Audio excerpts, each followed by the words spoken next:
Alhamdulillah nahmaduhu wa nasta'inuhu wa nastaghfiruh wa a'udzu billahi min shururi anfusina wa min sayyiati a'malina may yahdihillahu fala mudilla lahu wa may yudlil fala hadiya lahu asyhadu an la ilaha illallah wahdahu la syarika lahu wa asyhadu anna Muhammadan abduhu wa rasuluhu alladzi la nabiyya ba'da amma ba'du. Ya ayyuhal mu'minun ittaqullah haqqa tuqatih wa la tamutunna wa illa antum muslimun. Qala Allah ta'ala fil Qur'anil Karim, a'udzu billahi minasy syaithanir rajim. Ya ayyuhalladzina amanu inna min azwajikum wa awladikum aduwwan lakum fa'ahdaruhum inna ta'fu wa tasfuhu wa tasfiru fa innahu ghafurur rahim. Al-ayat. Para hadirin sidang Jumat rahimakumullah, sudah sepantasnya, sudah selayaknya kita memanjatkan puji dan syukur kita kepada hadrat Allah Subhanahu wa taala. Kita masih diberi umur, kita masih diberi kesehatan, kenikmatan iman dan Islam, sehingga kita dapat menghadiri perintahnya, yaitu melaksanakan sholat Jumat secara berjamaah. Mudah-mudahan sholat Jumat yang kita kerjakan menjadi kifarat, menjadi penghapus dosa seminggu ataupun yang akan seminggu yang akan datang, sesudah dan yang akan datang. Pada hari ini sidang Jumat rahimakumullah, ada yang perlu kita cemaskan, perlu kita khawatirkan sebelum malaikat pencabut nyawa menjemput kita atau ajal menjemput kita, lalu kita dikumpulkan di padang mahsyar, kita dihisab. Apakah kita masuk surga atau neraka? Yang perlu diperhatikan ketika kita masih dunia ialah bagaimana kita menjaga diri kita dan keluarga kita dari api neraka itu sendiri. Jangan sampai kita bisa menjaga diri kita sendiri, keluarga kita tidak bisa menjaga keluarga kita. Kita melakukan ibadah sendiri, kita sholat berjamaah tidak pernah ketinggalan, kita bersaum full, bahkan kita mengeluarkan zakatnya. Tetapi ketika amal-amal itu kita sendiri, berbuat baik kita sendiri, tetapi istri dan anak kita masih tetap melakukan maksiat, maka istri dan anak kita lah yang dapat menjerumuskan kita ke neraka. Walaupun kita sebagai orang soleh hanya soleh sendiri, tetapi istri dan anak kita melakukan maksiat, maka itulah bukannya halnya capek di dunia kita mengharap untuk surga Allah melakukan ibadah, tetapi istri dan anak kita justru berbuat maksiat sehingga dapat menjerumuskan kita ke dalam neraka itu sendiri. Sudah capek di dunia, di akhirat pun bertambah masuk neraka. Makanya kita dianjurkan untuk menjaga diri kita dari neraka, bahkan untuk keluarga kita dan anak istri dan anak kita. Bahkan Allah mengingatkan dalam Al-Quran yang tadi dibaca di mukadimah, yaitu surat At-Taghabun ayat 14. Allah Subhanahu wa taala berfirman, ya ayyuhalladzina amanu, wahai orang-orang yang beriman, azwajikum wa ahwalikum aduwan, sesungguhnya di antara istri-istrimu dan anak-anakmu aduwan, yang menjadi musuh bagimu. Kalau kita lihat secara teks, secara bahasa, kenapa? Pasti bertanya, kenapa istri dan anak kita justru jadi musuh kita? Lalu bahkan Allah di sini mengatakan lakum aduwuhum, maka hatilah kamu terhadap mereka, yaitu istri dan anakmu. Padahal kalau kita perhatikan, istri kita tentu yang kita cintai, dan anak kita buah dari kesayangan kita. Tapi kenapa Allah mengatakan bahwa anak dan istrimu itu bisa menjadi musuhmu? Bahkan Allah mengingatkan kepada kita untuk berhati-hati kepada istri dan anakmu. Nah, ini kalau kita lihat di dalam tafsir Ibnu Katsir, salah satunya yaitu istri kita kenapa jadi musuh kita, itu karena perbuatan kita sendiri. Karena ada masuknya surga seorang anak itu tergantung kepada ibunya. Karena al-ummu madrasatul ula, ibu itu pendidikan pertama bagi anaknya. Lalu seorang istri dan anak itu tanggung jawab suaminya. Apakah istri dan anaknya masuk surga atau neraka itu tergantung kepada suaminya.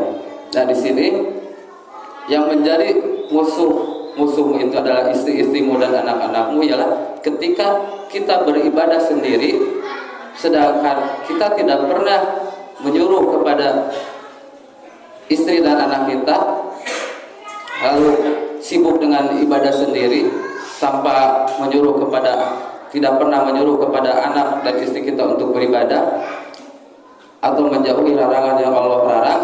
Nah, inilah yang dapat menjerumuskan kita ke dalam api neraka.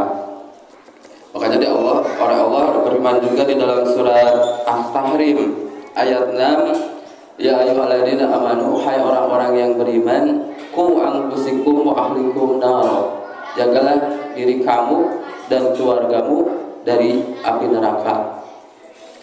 Ayat ini seakan-akan menegaskan janganlah hanya kamu saja yang beribadah, tetapi ajaklah istri dan anak kamu untuk beribadah kepada Allah. Jadi sehingga dapat menjauhkan dari api neraka. Bahkan di dalam hadis Nabi Sallallahu Alaihi Wasallam yang tidak akan masuk surga itu dikatakan,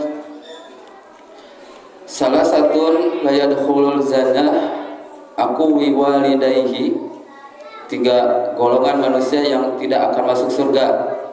Yang pertama ialah orang yang durhaka kepada ibu dan bapaknya. Lalu yang kedua wadayusu, yaitu daisu itu orang yang tidak orang yang membiarkan istri dan anaknya bermaksiat. Nanti di hadis yang lain dijelaskan oleh Nabi. Lalu yang ketiga ialah julatu nisaa, yaitu wanita yang menyerupai laki-laki, atau sebaliknya laki-laki yang menyerupai wanita. Itu yang dilaknat Allah, yang tidak akan masuk surga. Lalu di dalam hadis yang lain diperjelaskan, salah satu qad haramallah alaihim jannah, 3 golongan manusia yang Allah haramkan masuk surga. Jadi Allah mengharamkan masuk surga. Kalau sudah diharamkan masuk surga, berarti sudah tidak bisa masuk surga. Tidak bisa ada antrian ke masuk surga, pasti ke neraka jahanam. Lalu diantaranya siapa saja yang diharamkan oleh Allah masuk surga? Yang pertama adalah madimin khomar, yaitu orang yang pencandu khomar, yaitu minuman keras atau sebangsa narkoba. Di hadis yang lain dikatakan bahwa orang yang pecandu khomar, minuman atau narkoba, itu di keadaan matinya dalam keadaan candu. Bahkan di dalam neraka itu para malaikat mengumpulkan darah dan nanah dari isi penghuni neraka itu untuk diminumkan kepada pecandu khamar atau narkoba itu sendiri. Seperti itu. Maka diharamkan surga bagi orang-orang yang pecandu khamar atau narkoba. Yang kedua, liwalidayhi wadasu. Liwalidayhi di sini yang mengingkari atau mendurhaka kepada ibu bapaknya. Lalu waldaisu yang ketiga ialah orang yang di sini dijelaskan waldaisu alladhi yuqarrizuna fi ahlihi, orang atau suami yang membiarkan keluarganya yaitu istri dan anaknya dalam kemaksiatan. Di sekarang ini kita lihat khususnya untuk para suami, fenomena sekarang itu seorang bapak yang membiarkan atau seorang suami yang membiarkan istrinya membuka aurat di luar rumah, lalu tidak memakai menutup kepalanya yaitu hijab di luar, dia merasa aman, padahal itu tanggung jawab suaminya.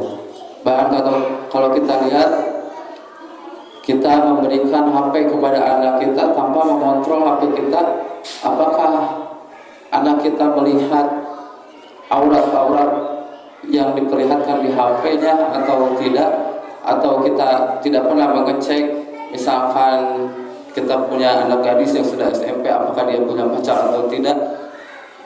Bahkan orang tua sekarang membiarkan anaknya berpergian bukan mahramnya. Ini juga tanggung jawab seorang suami dan seorang bapak. Nah, ketika diberi leluasa seorang istri dan seorang anak untuk berbebas bergaul atau apapun, mereka berkata, oh, kalau istrinya mungkin diberi kebebasan membuka aurat di luar, bisa seperti itu, mengatakan bahwa suami saya suami yang terbaik. Terus anaknya juga diberi kelonggaran, kebebasan untuk berpergi dengan siapa saja yang bukan mahramnya, mengatakan bapak saya yang paling baik. Tapi justru inilah yang menjerumuskan seorang ayah, seorang bapak ke dalam api neraka. Tapi berbeda halnya dengan ketika seorang istri dimarahi oleh suaminya untuk menutup aurat di luar. Istrinya tidak akan mengatakan suami saya yang baik, pasti mengatakan suami saya sangat galak. Lalu kepada anaknya pun, ketika anak susah dibangunkan sholat subuh, pas tidurnya dibangunkan untuk sholat subuh agak susah, lalu agak dibangunkan keras sedikit, dipercikan air ke wajahnya misalkan, atau agak sedikit dicubit sedikit, tentu anak itu mengatakan bapak saya kejam. Padahal hal-hal yang keras itu, kejam itu, justru kita mengiringkan istri dan anak kita ke dalam surga.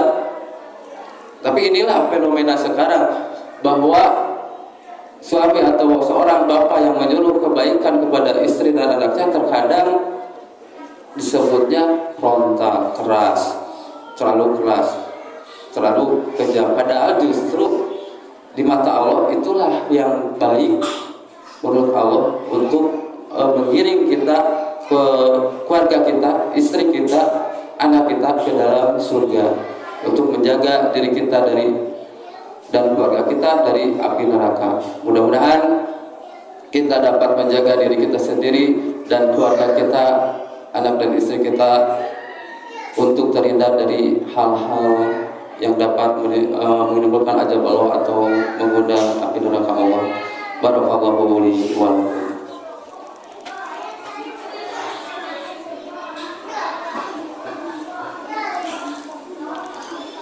Alhamdulillahilladzi amarna bittaqwa, asyhadu an la ilaha illallah wahdahu la syarikalah, wa asyhadu anna Muhammadan abduhu wa rasuluhu alladzi la nabiyya ba'da, amma ba'du. Para hadirin sidang Jumat rahimakumullah, begitu beratnya tugas seorang ayah, seorang bapak atau seorang suami untuk tidak hanya untuk menjaga dirinya sendiri, tapi untuk menjaga istri dan anaknya. Itu yang paling susah. Kita bisa melakukan sholat berjamaah tidak pernah ketinggalan, kita bisa melakukan saum penuh pada bulan Ramadan bahkan kita yang mengeluarkan zakat dengan harapan surga yang Allah janjikan, tetapi malah neraka yang didapat karena perbuatan istri dan anak kita. Karena di dalam hadis Nabi Sallallahu Alaihi Wasallam, ala kulukum a'ra'in wa kulukum masaluhum an ra'ihi. Setiap kalian adalah pemimpin, dan setiap yang dipimpin itu ditanya tentang orang-orang yang dipimpin. Jadi kita sebagai pemimpin di keluarga, kita akan diminta pertanggungjawabannya bagaimana menjadi seorang pemimpin kepada istri dan anak-anaknya. Begitu juga istri juga pemimpin bagi anak-anaknya, bagaimana dia mengurus anak-anaknya. Dan kedua hal, anak dan istri itu sepenuhnya tanggung jawab suaminya. Makanya yang menentukan surga atau nerakanya suami dan istri itu tergantung kepada suaminya. Apakah mengajak untuk ke surga ataukah membiarkan untuk ke neraka. Demikian renungan kita kali ini, mudah-mudahan menjadi pelajaran buat kita sendiri, khususnya diri saya pribadi dan umumnya untuk kalian yang mendengarkan, para jamaah. Mudah-mudahan walaupun sedikit ada guna dan manfaatnya. Mohon maaf bila ada kesalahan itu datangnya dari saya pribadi, dan ada kebenarannya itu mutlak dari Allah Subhanahu wa taala. Aqulu qouli hada astaghfirullah li wa lakum. Assalamualaikum warahmatullahi wabarakatuh.